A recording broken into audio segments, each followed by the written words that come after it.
अस्सलाम वालेकुम दोस्तों इस वीडियो में हम आज बात करेंगे अपनी फैमिली मेम्बर्स पर लगा हुआ टैक्स पर कि इस टैक्स के को पे करने के बगैर हम छुट्टी जा सकते हैं नहीं जा सकते, इकामा बनेगा, ये फीस किन पर है और किन पर नहीं है।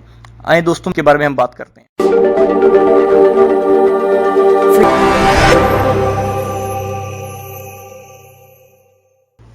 दोस्तों जो कि हमारी फैमिली मेंबर्स पर जो 100 रियाल पर जो पासपोर्ट पर एक महीने का, ये हर किस्म की एज, हर किस्म के मतलब फ़र्द पर ये आयद है 100 रियाल।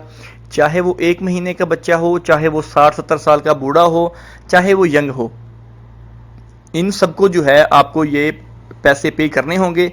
चाहे वो आपकी बेटी है, बेटा है, पहली बीवी है, चौथी बीवी है, दूसरी बीवी है, वालिद है, वालदा है, साली है, सास है, ससुर है, मतलब कि जो भी आपके वीज़े पर यहाँ पर है, आपको पर मंथ उसका इस साल जो है 1 जुलाई से 2018 तक जो है आपने पे करना है 100 रियाल पर मंथ।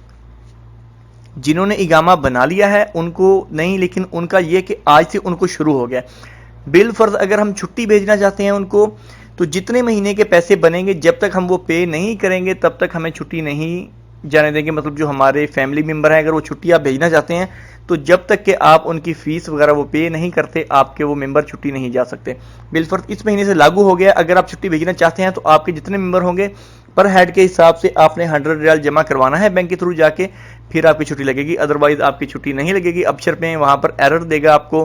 1 जुलाई से सभी बैंकों को उन्होंने ऑप्शन दे दिया है। ये नया जो सिस्टम, जो नया टैक्स लागू हुआ है, उसका सभी बैंकों के ऑनलाइन अभी ऑप्शन आ चुका है। इंशाल्लाह जैसे ही कोई मैं इसमें पे करूंगा तो मैं आपको उसकी जो है तरीकाकार उसका मैं आपको बता दूंगा। इसी तरह से दोस्तों अगर आप छुट्टी पर जाना चाहते हैं या फाइनल एग्जिट पर भी जाना चाहते हैं तो आपको सबसे पहले ये फीस जो है, ये टैक्स पहले आपको पे करना पड़ेगा। उसके बाद आप छुट्टियां खरूज पर जा सकते हैं। जिस बंदे ने अपनी फैमिली या अपने बच्चों को फाइनल एग्जिट पे भेजना है तो अभी वो भेज दे। अभी आपको पर 100 रियाल पर हेड पे करना पड़ेगा और खरूज आपका हो जाएगा। अदरवाइज ना तो आपका खरूज होगा, ना ही उनकी छुट्टी लगेगी और ना ही मतलब वो कुछ आप कर सकेंगे उनके बारे में जब तक कि। और अगर आपका इकामा इस साल में आ रहा है तो जब आपने रिन्यू इकामा करना है तो तब आपने जो है उनकी फीसेस पे करनी है। पे करने के बाद आपने जो है इनका इकामा बना सकते हैं, वरना आप इकामा नहीं बना सकते। कि अगर आप इनका टैक्स नहीं पे करते, किसी एक का भी आपने पे नहीं किया तो उनका इकामा नहीं बनेगा। आपको उनका टैक्स पूरा पे करना पड़ेगा 100 रियाल पर हेड के हिसाब से। इसमें कोई भी ऐसी बात नहीं है कि हम सोचेंगे कि 18 साल से कम वालों पे नहीं है या 18 साल से ऊपर वालों में नहीं है। सभी के ऊपर टैक्स है। जो कि पहले हमने सोचा था कि शायद पहले बेटे पर, पहली बेटी पर नहीं है या पहली बीवी पर नहीं है, तो ऐसी कोई बात नहीं है। हर बंदे पर लागू है 100 रियाल पर हेड पर इकामा पर पासपोर्ट कह लें आप, कि हमें देना पड़ेगा हर महीने। ये 2018 तक, 2018 में यही डबल हो जाएगा, 200 रियाल पर मंथ होगा, मतलब कि 2400 रियाल पर मंथ होगा। तो वो हमें इसका पे करना पड़ेगा। तो इकामे के टाइम में जो है इकामे की फीस वगैरह भी हम पे जब तक नहीं करेंगे उनकी, 500 रियाल हमारे फैमिली पर मेंबर का है, 500 रियाल, और 650 रियाल जो है जो हम वर्कर हैं, जो हम यहाँ पर काम करते हैं, हमारी फीस है। तो ये भी जब तक हम उनकी पे नहीं करेंगे हमारा इकामा नहीं बनेगा। मतलब अभी आपको ये फीसेस पे करनी होंगी, उसके बाद ही आप छुट्टी जा सकते हैं, उसके बाद ही आप फाइनल एग्जिट पर जा सकते हैं, उसके बाद ही आपका इकामा बन सकता है। अदरवाइज आप कोई ऐसा काम नहीं कर सकते अगर आप अपने अफसर से जाएंगे।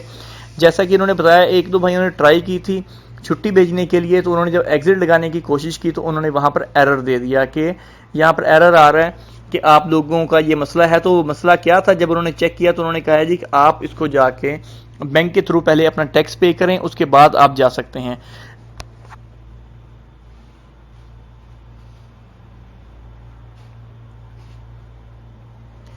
तो जो फीसेस होंगी नए साल की, इस साल आपका है 1200 रियाल एक साल का, जो कि 2017 के लिए है, और 2018 में आपकी यही फीसें जो है वो 2400 हो जाएगी एक साल की। फिर यही चीज़ें आपकी जो अगले साल 2019 में हो जाएंगी आपकी 3600 रियाल, मतलब 3600 रियाल एक साल की।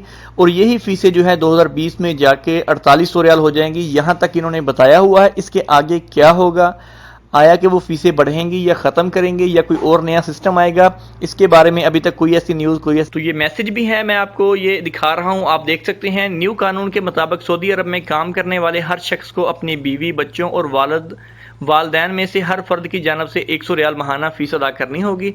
बच्चा किसी भी उम्र का हो, इसकी भी 100 रियाल माहाना फ़ीस अदा करनी है। ये कानून 1 जुलाई से नाफज हो गया है। फ़िलहाल इकामे की तारीख ख़त्म होने तक ये फ़ीस अदा करनी है। अभी जो इस साल में है, मतलब ये फ़ीस हमने तब तक करनी है जब तक हमारा इकामा ख़त्म होगा। ये अदा कर इस फ़ीस की अदायगी के बगैर आप अपने बच्चों को फ़ाइनल या छुट्टी पर भी नहीं भेज सकते। पहले ये फ़ीस अदा करनी होगी। मसलन इकामे की तारीख आइंदा साल जून में ख़त्म हो रही है और एक बीवी और 3 बच्चे हैं, तो हर हाल में 4800 रियाल अदा करने होंगे। ये फ़ीस जुलाई 2018 से, यानी जुलाई 2018 के बाद हर माह 200 रियाल घर के हर फर्द की जानब से अदा करनी होगी। कर दिया ये फ़ीस जुलाई 2018 से दुगनी, जुलाई 2019 से 3 गुनी और जुलाई 2020 से 4 गुनी हो जाएगी। फ़िलहाल जो हजरात अपने बच्चों को फ़ाइनल या छुट्टी पर भेजना चाहते हैं, तो इन्हें अपने इकामे की तारीख ख़त्म होने तक पहले हर हाल में 100 रियाल माहाना हर फर्द की जानब से फ़ीस अदा करनी होगी। इसके बाद ही फ़ाइनल या छुट्टी लग सकती है। जिन हजरात का इकामा 1 साल के बाद ख़त्म हो रहा है, तो वो जून 2018 तक 100 रियाल माहाना हर फर्द की जानब से और जुलाई 2018 से इकामे की ख़त्म होने तक 200 रियाल माहाना के एतबार से फ़ीस अदा करेंगे। तभी वो अपने बच्चों को छुट्टी या फ़ाइनल लगा सकते हैं। ऐसे आप छुट्टी और फ़ाइनल भी नहीं लगा सकते। तो दोस्तों, ये थी हमारी आज की वीडियो। उम्मीद करता हूँ पसंद आई होगी। अगर हमारी वीडियो अच्छी लगी हो तो उसको लाइक करें, अपने दोस्तों के साथ इसको शेयर करें। मज़ीद ऐसी वीडियोज़ देखने के लिए हमारे चैनल को सब्सक्राइब करना नहीं भूलिएगा। इंशाल्लाह मिलते हैं जल्द नेक्स्ट वीडियो के साथ। अल्लाह हाफिज़।